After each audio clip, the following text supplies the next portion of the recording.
All right. Let's get rolling here, making sure I got everything good on my end.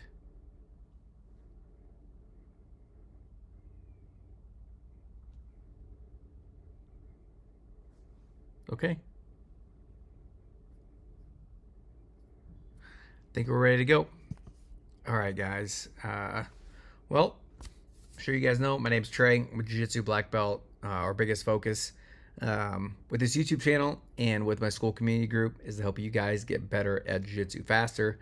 You're going to notice we have like a really big focus primarily of lapel guard, but at the same time, we do focus on just Jiu Jitsu in general. So when it comes to gi, no gi, Jiu Jitsu is Jiu Jitsu, but obviously we know gi is king. So we have some sparring film on our school platform. So you guys can actually check out. You guys can get 7 days free hopping on here. You basically are going to be able to have access to my lapel guard instructional, and future instructionals are going to be on there. And you guys have access to my sparring film, my competition film, commentary breakdowns, and like this, we'll go through a lot of your guys' sparring film, do live breakdowns, and some of the breakdowns as well we just do behind the scenes to help you guys get better faster. So let's go ahead and jump into this one. And I forgot to mark which ones. We'll figure this out. It's live. It's all good. Okay, this one we already reviewed. This one we also... Okay, here we go. Blue dots. This is how we know. Big dump of sparring and no order. All right, here we go. So this is Sean, one of the brown belts that's been a part of the school community basically since we started. Sean actually generally tends to lean a little bit more of the lapel lasso, at least historically. But we made a lot of really good progress with my guy. I will say, guys, this is probably just kind of like a not taking it super serious, at least in the beginning. But I've worked a lot with Sean on his guard pull, specifically both collars, foot past the hip, leaning to that side, prevents any early guard passing.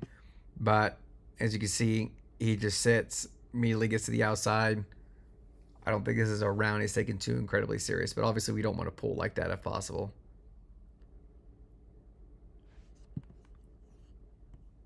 It's not like bad when you enter single X here. Well, X guard. But I like how your knee is blocking this far hip. But once you get him right about here, you see how his weight is borderline getting evenly distributed here. Unless you have the far pant control for like double pant control, I would definitely encourage you to take your right foot, bring it to the hip to get his base more out to the side, because he's still potentially in a decent little passing position here to put a lot of pressure. Yeah, you don't even have the far pant control. What I like to do in this position here, if possible, especially based off how he's oriented here, this left hand kind of goes into like a lat grip, like framing like you would for nogi, and trying to bring your head to the other side here while this right foot comes up to the hip to make that space. Honestly, just makes a quality of life in X guard a lot easier. You see how he's able to almost bring his heel back to his butt. It's kind of hard to get much going. You're actually doing not a bad job here. Yeah, our purple belt friend needs to be turning and facing you much sooner. Getting his foot down to the ground. You got to remind me, Sean, how often do you play ankle locks? This is actually pretty good off balance here. Once you watch this back, Sean, I need to know how often do you go for ankle locks and how do you generally play that? Ooh, Mr. Sean. We grab the pants. Remember, 4 fingers got to be out, not in.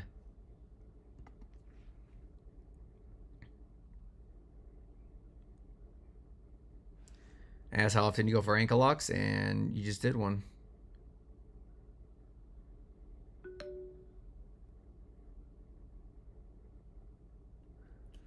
Kind of curious how good of a bite you had on there, or if he was just tapping early.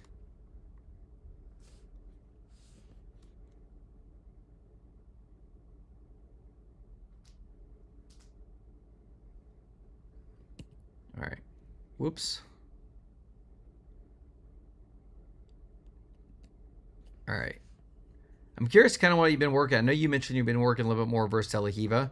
It'd be helpful going forward, put in the notes what you've been trying to leaning towards, because if I didn't remember you working towards De La Riva or versus De La Riva, I would have thought either one, you're just practicing kicking him in the nuts as you pull, or you're actually trying to get the half guard. That would be super helpful. So I kind of know what you're going for here. But I remember you mentioning reverse De La Riva, but now we're playing a little more of a half guard. Ew, deep half. Gross.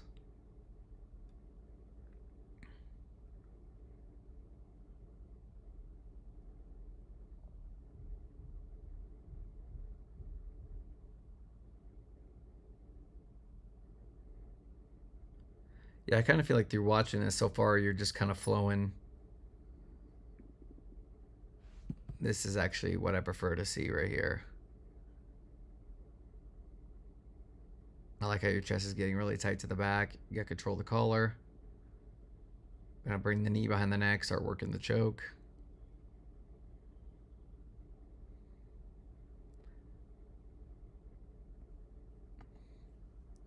Get your ankles right.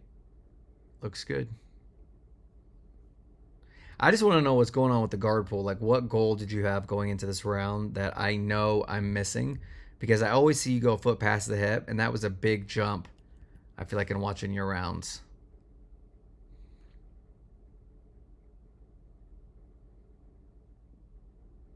Ooh, nice little Sasai from that guy.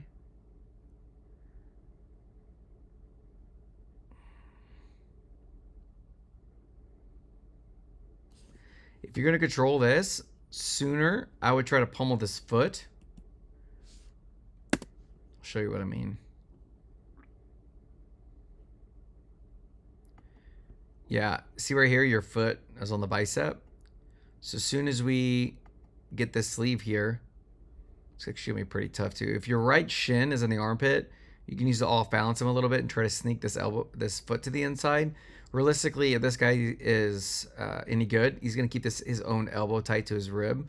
So this will make it more difficult, but I don't think he's gonna do that. Yeah, you did a good job putting the shin in there.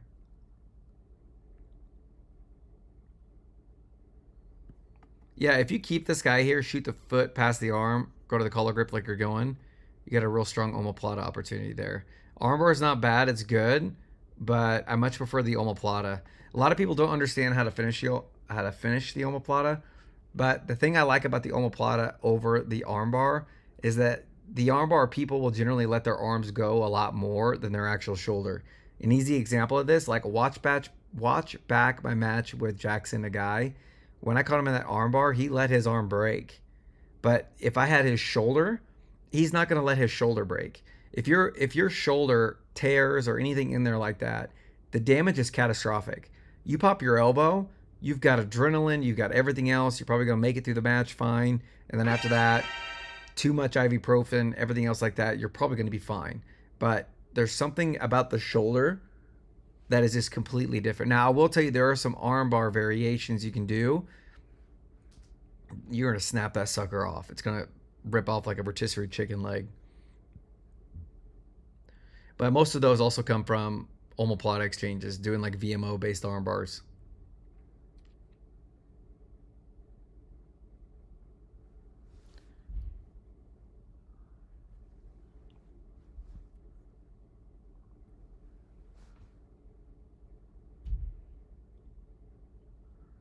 I like the double sleeve here.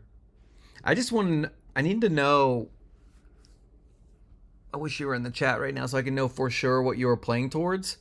But when I'm watching this earlier, it looks like you're either trying to play to half guard, and then maybe he gave you deep half, or you're trying to play to deep half. Which, brother, deep half, this ain't the 80s. I'm just kidding. Deep half is still really good. But look like you're playing to half guard. But I know you mentioned reverse De La Riva, but now we're playing double sleeve. It's not wrong. It's not bad. But for context for me, it's going to be a lot easier for me if I know what you're kind of going for.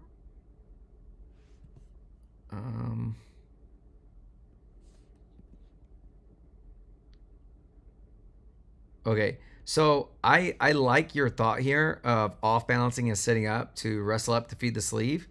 The one thing I'll tell you that before you do this, you cannot off balance your partner if they have control of your leg here and try to set up. In fact, I would just say in general, if this is a scenario, let's say you're just playing normal De La Hiva, you're gonna off balance, maybe bolo, whatever. You have to address this first, because no matter what, when you off balance him, he's gonna be able to use that momentum to push his foot between his legs, and you're guaranteed in headquarters. So I would definitely say address the paint grip and control first.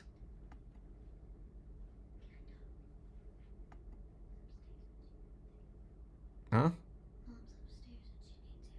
Have her text me. I'm in the middle of doing this, okay? Yeah, and then once you do this here, so address the control in your leg, break that, then do this here. But when you're here, you see how the inside of your head gets to his chest? Sean, I know you're a great wrestler. Forehead to the chest, specifically this side here. And we want to like have our forehead, neck back, like almost like we're kind of doing like a mild blast double. So forehead, keep fighting for that inside space, think like inside, kind of like between the shoulder and pec, but forehead for sure to the chest. Now, if you want to drive up, it's going to be much easier. If I run into a situation like this and their chest is behind my head, you're going to get a lot of outside pressure, which if I remember right, that is actually what ends up happening. Okay, so think about this for a second too, Sean. When you're looking at this here, he has control over your wrist. It looks like you may have had his sleeve control too. I would keep this, because if you kept that, look where his hand can't go. It cannot go back to the overback grip. And you may be able to control the sleeve, punch his hand up, and kind of like turtle up to your knees and re-pull. But from what I remember, you have the sleeve, have it, and then we start to let go. I would not let go. I would keep that, because it's still going to make the retention. I mean, the retention is going to be what it's going to be. But if you let go and he's able to make a grip on the collar or get like this overback control behind your neck, it makes your job significantly more difficult. Especially if they have an underhook controlling this arm. There's a lot of potential with guys with a lot of great movement, athleticism. They're going to be able to hop up and around and take that arm. Yeah, the whip up there. Good job getting back up on top, head to the far hip. This is actually good. And I will tell you, Sean, like, you're better than this guy, and I can see it. The thing is, though, is like, our goal isn't to get as many points and get the submission and win all of our sparring rounds. Those are great things. But what we're trying to do is display the highest level of jiu-jitsu possible, right? So when we do that, we're going to score more points. We're going to get more submissions. So it's these like little in-between fights and grip exchanges that we really want to make sure that we stay on top of and we win.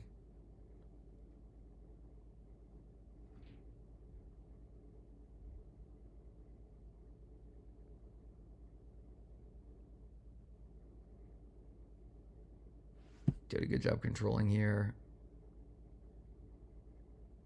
Good job floating, staying behind.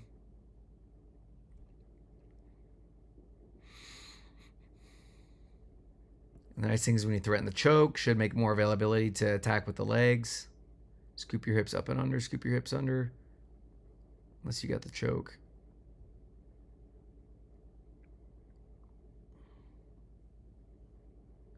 I will tell you, in this scenario, it's not bad if the goal is just rolling, finding submissions.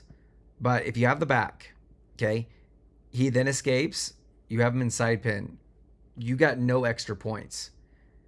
If, though, you allow him to, when he's escaping, you backtrack and you keep flat in that half guard, right? So he just retained back to his guard. Still no points. But if you hold him in flat on half guard and let the position establish itself, then when you pass, 3 points, right? So the goal in this scenario is to score as many points as we can, get as many submissions as we can. That's the outcome we're going for, but the process we're focused on is all the right little in-between steps.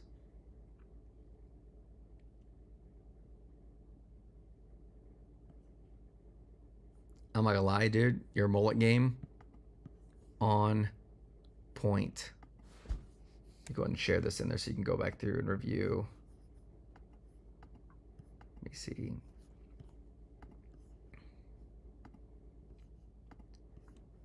Let's see. First video.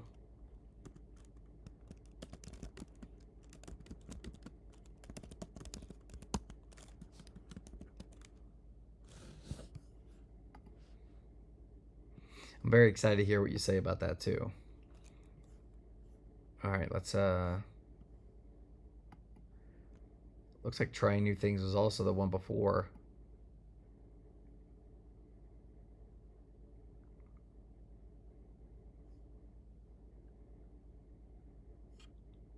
Yeah, and I think my only request is I want to know what those new things that we're going for are. What are the new things we are trying and playing towards? I like to deal with these pan grips as soon as we can. If you can get that sleeve fed. No. Okay, we're going to have to go back and look at this again.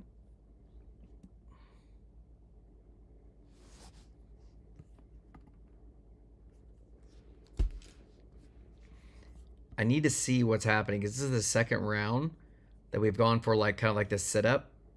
And truthfully, I like this foot to stay on the inner thigh.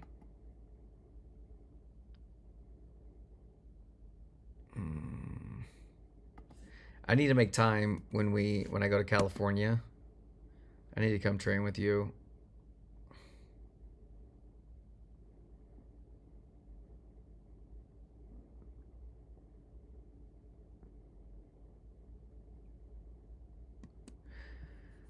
Okay, so I'm going to approach this from two ways. Number one, I'm going to go with the assumption that you know to feed.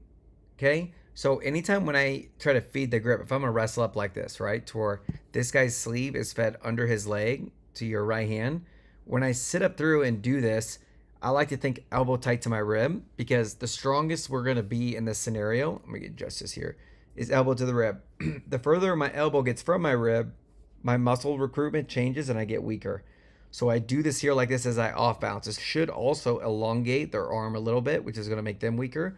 But as I punch this through and feed, I also take my other hand and I basically just think about connecting my hands together.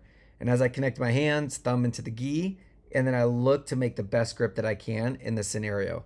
From there, it's literally not rocket science. Let your wrestling take over. But like the previous sparring match, keep your forehead on the inside and don't let your ear get to their chest. Yeah, you get this grip fed, it's a whole different ball game. There you go. Scrappy Coco. Nice. See this? That was awesome. And the crazy part is you wouldn't even need to use that energy or to have that scramble, though it's fun and looks awesome, if we when we off balance, we get that grip fed. So as soon as I punch him through, elbow tight to the ribs, sitting up, always thinking about my forehead being the frame, not the side of my ear, not the top of my head. I feed this through, boom, and I get the grip. So I always think like aiming my thumb into the sleeve. So thumb in, grip tight, right? So both hands are holding for a moment. It's not like I'm trying to pass. Both are going to hold for that moment. Let me know if that makes sense too.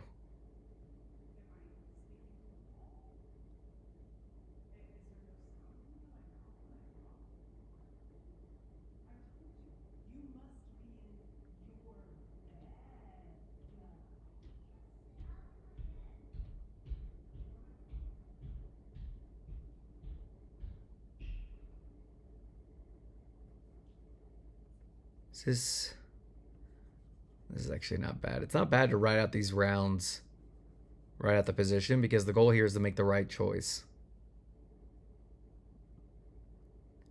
This isn't bad, but I want you to know this, and you're doing a good job hiding your elbow.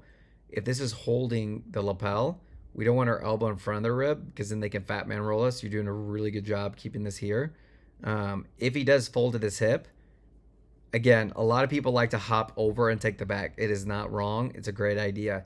I like to like side smash pressure pass in this position if they fall to their hip. So just be kind of ready for that too. I really like smothering positions though.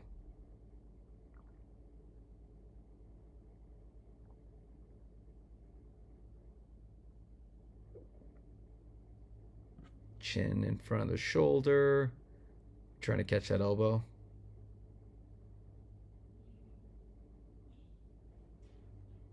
What is he doing with his own lapel?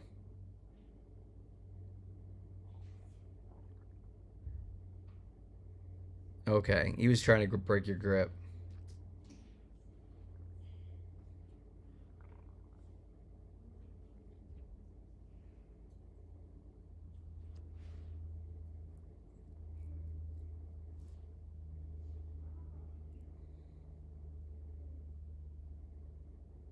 Yeah, I would prioritize positional control.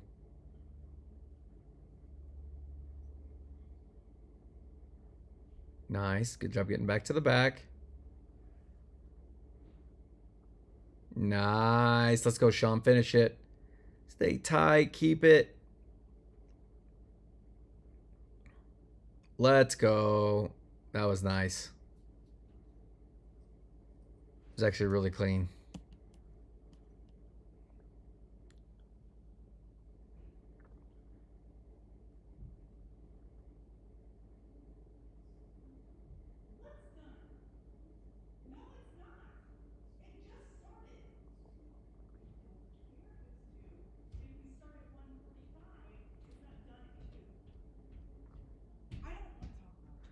All right, so be smart through here. Stay tight. Let's look at this one more time.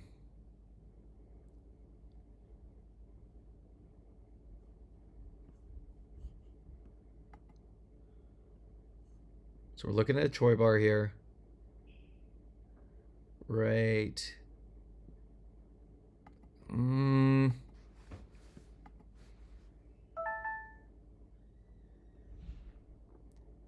Yeah, I would start to salvage your position. Look to retain, square back up.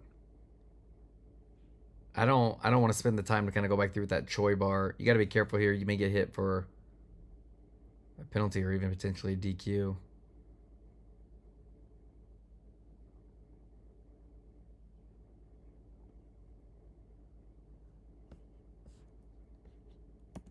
I can't skip over. I got to look at it again. If I'm going for a Choi bar, you got to like yeah, anytime I like try to clear, that's just a tough position to try to Choi bar in, man. It just really is. I don't know if I would have gone for it. Because like anytime I go for a Choi bar, when I go, it's under the armpit, gable, but most of the time I'm wrist to wrist, and I'm trying to clamp their elbow to where it flares out like this. But the angle you had it on was just really tough because you're in a really tough guard retention scenario here too. Yeah, you could clamp and even adjust. Instead of bringing this heel behind the back, you got to really do your best to invert a little bit. Maybe post this pinky toe to the ground. This foot heel first into the armpit, hook in the far hip. That is probably, mechanically speaking, going to be your best shot.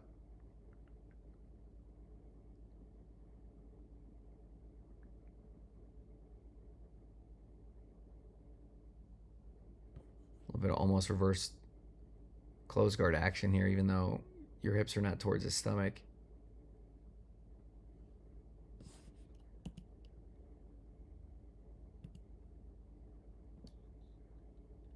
Guessing you got a toe hold.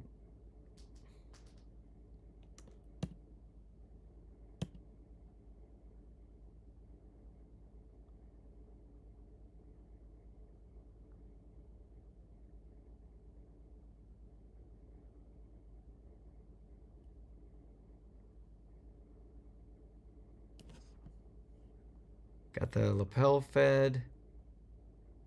Nope, that was not the lapel. That was the tricep control. All right, dude.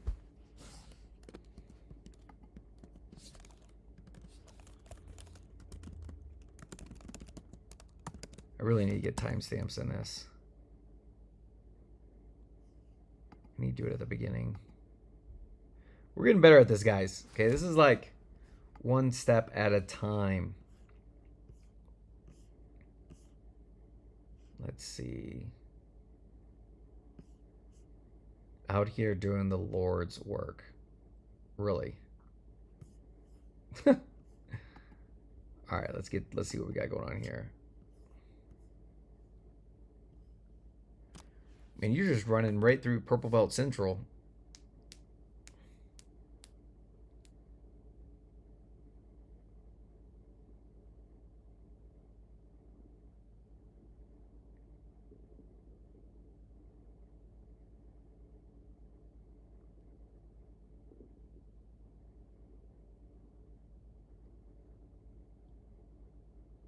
He's got a pretty big advantage with you there. I could tell that we're thinking about wrestling is what it looks like to me. Ooh. This is going to be the third time I'm saying it, Sean. I know in this deal, but let me know what those goals are and what you're trying to work towards.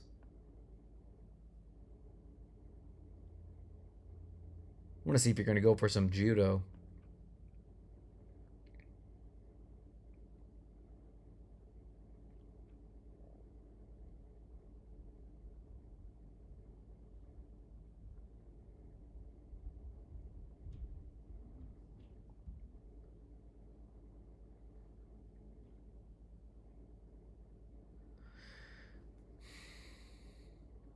Okay, it looks like he's trying to set up reverse Ellen worm right now. You've got the lapel fed. No, you've got... Yeah, you've got reverse Ellen worm. At this point, it's just knee above the knee. Yeah. What an odd off balance. So... He's on his far hip. If you still go knee above the knee, Sean, you're going to bring yourself up and over to the other side. I think you have a cleaner route to mount, or if he turns away, taking the back.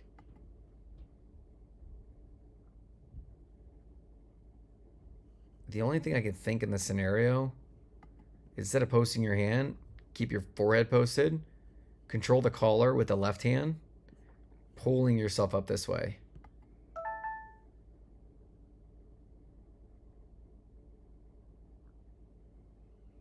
Yeah, I would, if you refeed this, he's on both knees though. So you're going lasso, lapel lasso. Yeah, I would only focus on getting your knee above the knee on reverse Ella worm and look to come up the towards your left. So go to the outside. It's going to make your job significantly easier. And if you're one of my ADHD friends that are out there, then you're going to have a lot more fun too. Here we go. Knee above the knee, screw the ankle lock. Because look, if you beat the knee line right here, if you focus everything about this knee on here, it doesn't matter what he has, especially with your toes towards the back, he has no ability to break your foot. None. So even if in this scenario here, I don't know how comfortable you feel with like bolos or going inverted, but you roll through over this way and you're going to end up in strong positions when you come up on top versus them having your ankle and potentially having you in single X. But this is actually really good. Good job here. This is actually kind of a weird control too, because even if he stays on the ankle and he gets really focused on trying to break your foot, if you keep that lapel, he has no breaking pressure on your foot. None. Once you lose it though, if they're really good with him, it can be a bit of a pickle. And then you want to put a big focus on dealing with the feet.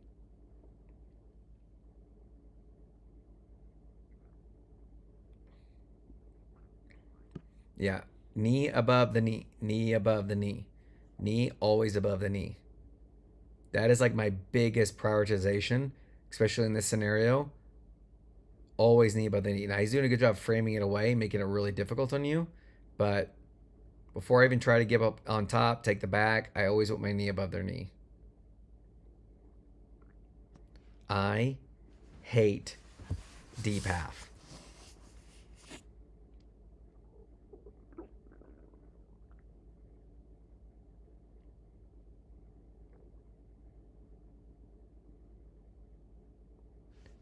Oh, I thought you were going to roll to the inside.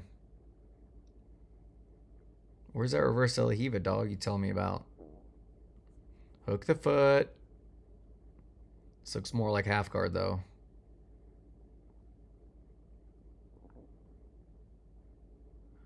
Before I start goofing with the lapel, Uh-oh. Oh, it's the end of the video. Before I start goofing with the lapel, I like to deal with the half guard first. Pulling my my leg between the legs out past the hip. Then you can play Keymaster and kind of play through there, or square back up with double sleeve.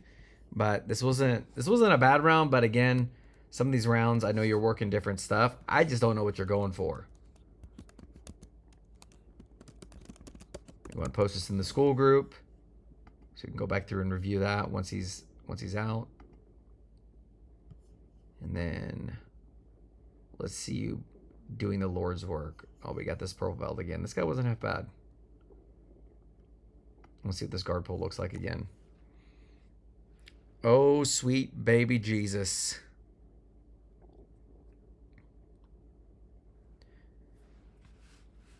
I want to see these guard pulls be a little bit more consistent.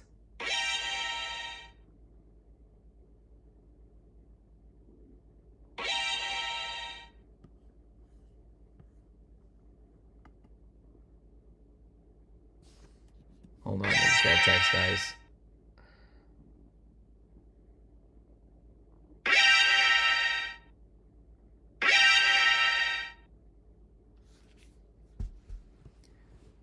All right, let's go back up for a second. Sorry about that. Okay, so let's see Sean doing Lord's work, staring at this purple belt's butt. Got to be a little bit more decisive here. So if you take this reverse Elahiva hook and your left hand is playing to the ankle here, sketchy. Sketchy. I want to know why this guy isn't trying to punish you with a knee cut. Nice. Look at you, Sean. Man, you sometimes watching your film, it's a bit of a yo-yo. What are we doing here? And then something really freaking nice, like really high level, like a smart decision. Now, I am fortunate enough that I've got a purple belt in my gym. Guy's actually really good at Kimura traps. And he's made me extremely disciplined that anytime this top arm is available to punch through, I am always, always, always, always, always pinching my elbow to my rib. Always. Legit. Always pinching my elbow to the rib. What's up, Sean? I just got your flood of text. I didn't get to reply to him just yet. But I hope everything's going good at the gym, by the way. But elbow tight to the rib. I don't think this is bad. But you know one thing I like to do too? Think of it this way. If this guy is punching through for a Kimura trap, the closer his elbow is to his rib, the stronger he's going to be. If he's going for a Kimura trap and his elbow is like above his head, he's super weak. So while you're dealing with this here, I like the idea of taking your neck almost to the armpit and kind of like taking it cross body. We call it like at least Marigali calls it a head block.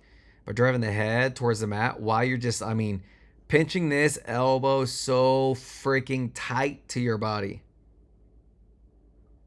I pull my hand to counter. Yeah, that's sort of like almost like read Kimura's them, right? Yeah, I'm just giving you like a different idea to kind of think about what I do in the scenario. Wait, you tell me you submit him? Nice, good job, dude. The only thing is though is that if you try to go for that guy and it doesn't work, man, you're freaking getting Kimura or swept. It just depends on who has the Kimura.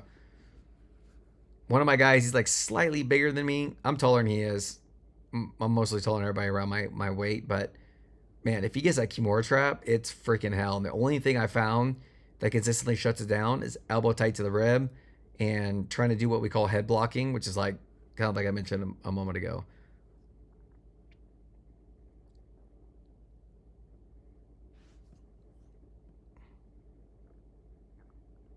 I like the idea of like driving your head to the ground for some of those head blocking concepts. And this is good, but this can be a lot meaner.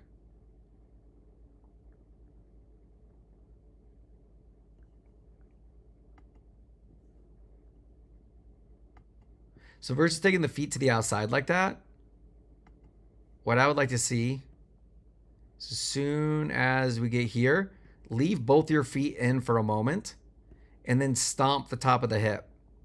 So as long as if you're secure up top, leave your both feet in. You feel secure, forehead to the ground, then stomp like the top of both hips, because then he can't re-catch either of your ankles. Because when both ankles go out like that, you don't know what side he's going to try to go for control for, and you may end up in 3/4 mount. Again, not bad, but what's better? Mount. Now, Mr. Scrappy Coco, of course, finds a way to get himself to mount. Because let's be real, Sean, you're a beast.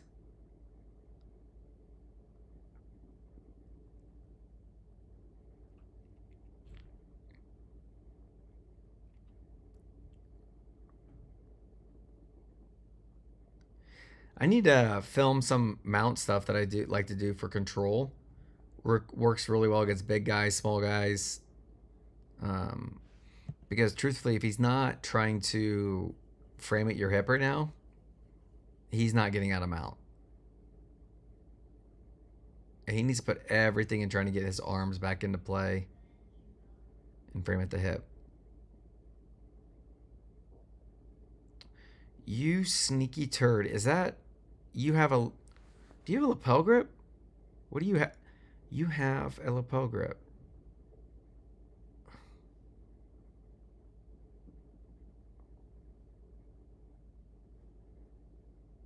Nice, dude.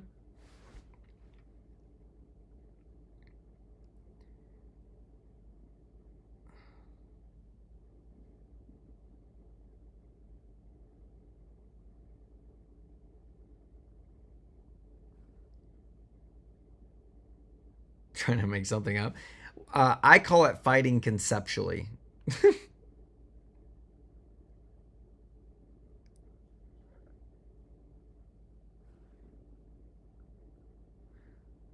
No, it was clean. It was a good back take with it.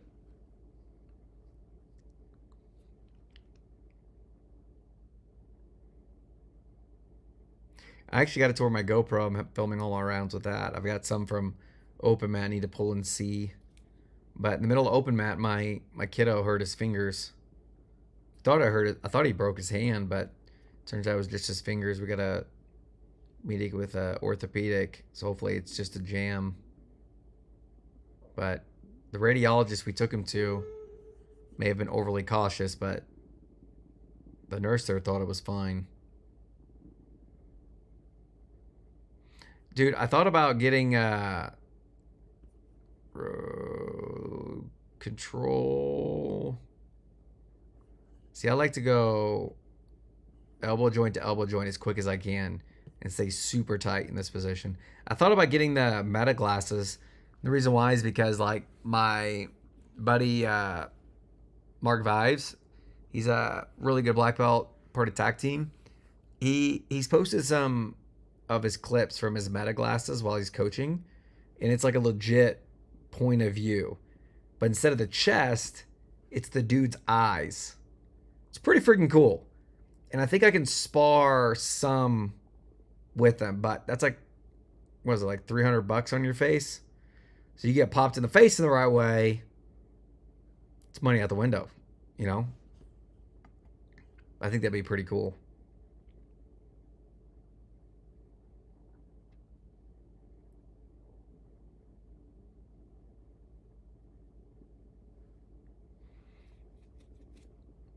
But I may get some of the... If I got a pair of the meta glasses, I would want to get ones that... I don't want the lens to be visible. I think there's ways and things you can get to make the lens to that people can't tell. Not that I want to film people without knowing, but I wouldn't be filming all the time, obviously, and I don't want people being nervous or anxious about it. What did I miss that had you... Yeah, what happened here?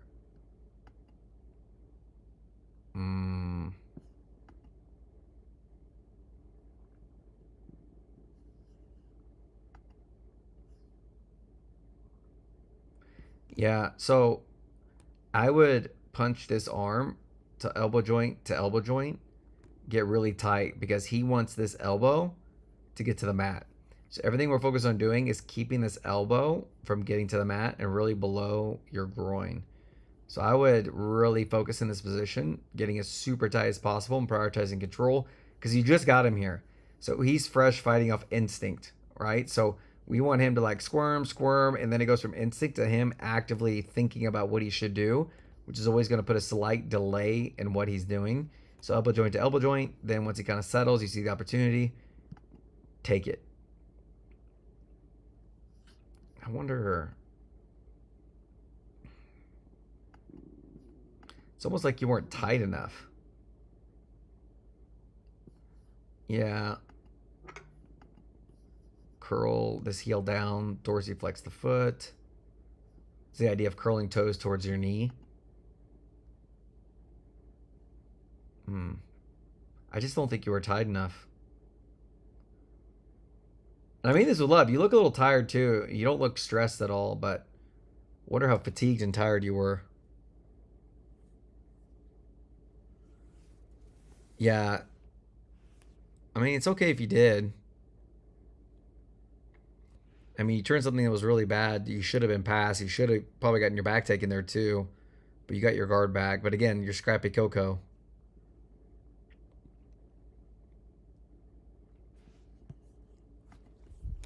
I'm just going to post this for reference.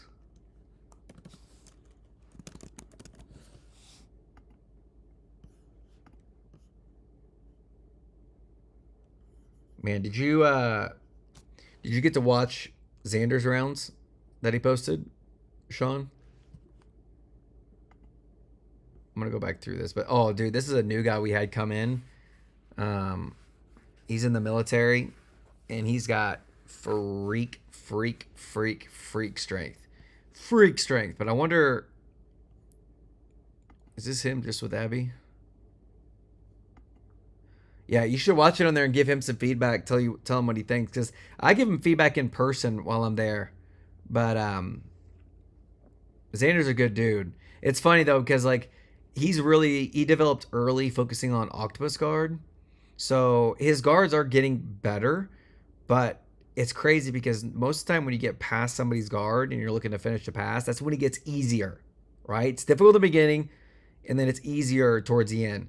But with Xander, it's like backwards, because like Xander is like, it's not that he's easy to get around his guard, but you get to that point, but then it gets more difficult right when you're about to secure the pass. His ability to build height, find these unique angles with octopus guard, and dealing with the direct counters to it, it's gotten pretty freaking impressive. No, he needs technique. He definitely does. He is oddly strong too. I think this was actually on his birthday, sparring Ethan. And with Ethan, we're in the final stage of kind of getting him ready for Worlds. It's like 2 weeks away, basically. And he's looking really sharp. We just basically had him situationally work this morning in our comp training, and I watched all of his stuff. See, look, dude, Xander has a unique way of finding a way to survive. He actually gives really good work to Ethan. The size difference, too, is a little bit more noticeable with him. See, look how good of a job he got back to his single X. Now, a little bit here is like Ethan's not trying to murder him, but at the same time, like, this is still impressive. Xander needs to get his hips up and under and like facing up in this way as opposed to towards him like this, because this is only going to make Xander's job more difficult. Is he trying to knee bar Ethan? Oh, he's trying to do the nogi, locky position stuff that we've been working.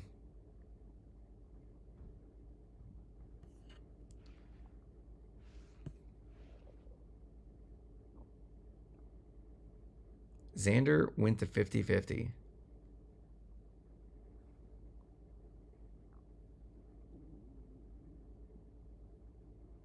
Yeah.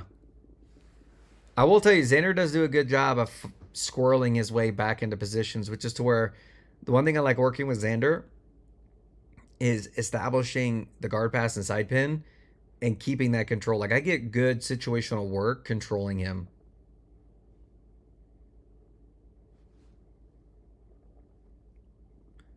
How do I get this thing out of the way of my chat so I can read it?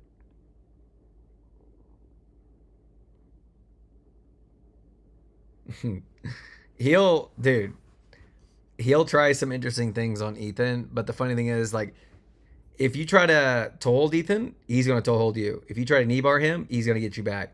If you touch the heel hook, you're going to hear an evil laugh, and then he's going to go for you.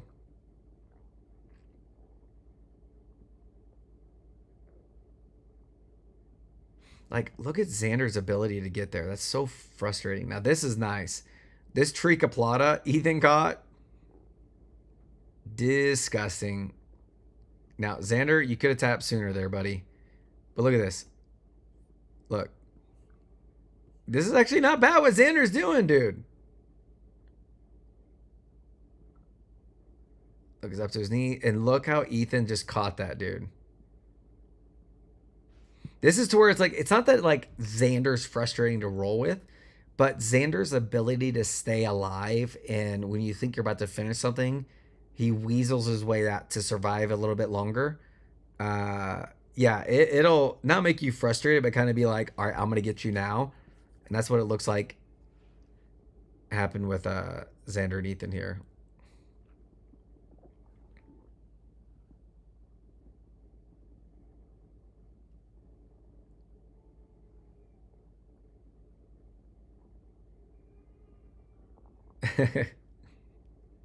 Well, if that's the case, it's a good compliment for him. He's on a good track then. This, however, Xander, you need to find a way to get your knees back facing towards him. This is sketchy. Get the other foot in. Get the left foot in. Don't worry. Oh, come on, dude. This has got to get to the elbow joint. Everything's got to be about getting back to the elbow joint. Now you're in a real pickle.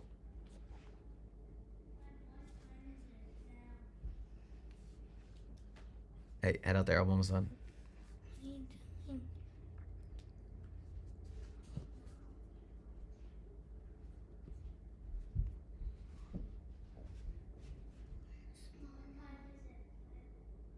Yeah.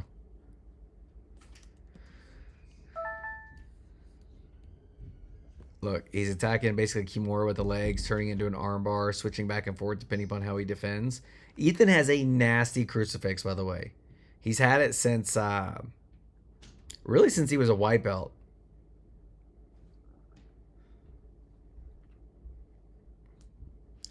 All right, guys. We're going to go ahead and call it there, but we're going to keep going through. I'm going to go out there and help get things done with the house. But Sean, I appreciate you posting your film, man. Xander, your stuff's actually looking pretty good. We're going to keep working, though, from the stuff I told you at the gym. But Sean, if you can, when you get time, and I know you've been crazy busy, bro, watch some of his stuff, and I'd like to see your perspective in helping him. And wish me luck, because I'm actually going to look to get Ethan into the school group. Ethan is a gangster at Jiu Jitsu, but not the best with, let's say, anything with social media. He's like an old man trapped in a young man's body. But I'm going to have him in the group, and he's going to be helping reviewing film with people, too. And I'd like for you guys to kind of see and hear his perspective on stuff. And we'll kind of go from there. So anybody that's still in the chat, guys, don't forget to like and subscribe. If you guys want extra help with your jiu-jitsu and you're looking for a step coach, someone to get eyes on your film, check out the links down below. It's actually linked to our school group, what you guys see here. We have a big focus on lapel guard, but it's not just lapel guard, it's jiu-jitsu. So gi, no gi, doesn't matter what it is. We'll make you better and get you beating up those upper belts at your gym. So hope you guys have a good day, and we'll catch you guys in the next one. Have a good one. Sean, thanks for being here, dude. See you later, buddy.